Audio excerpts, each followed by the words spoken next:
কলকাতার ময়দান অঞ্চলের একটি অত্যন্ত ব্যস্ত রাস্তা মেয়ো রোড বা গুরু নানক সরণি।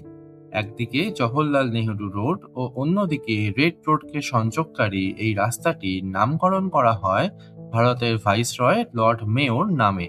1869 থেকে 1872 এই কয়েকটি বছর ভারতের ভাইসরয় ছিলেন ষষ্ঠ আর্ল অফ মেয়ো রিচার্ড বোর্ক।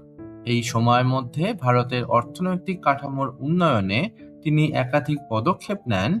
এছাড়াও কৃষিকাজ ও রেল ব্যবস্থার উন্নয়নেও জোর দেন।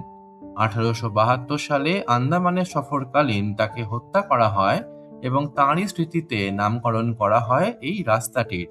আগে এখানে তার একটি মূর্তিও ছিল, যদিও স্বাধীনতার পরে সেটিকে ব্যারাকপুরে সরিয়ে নিয়ে যাওয়া হয়।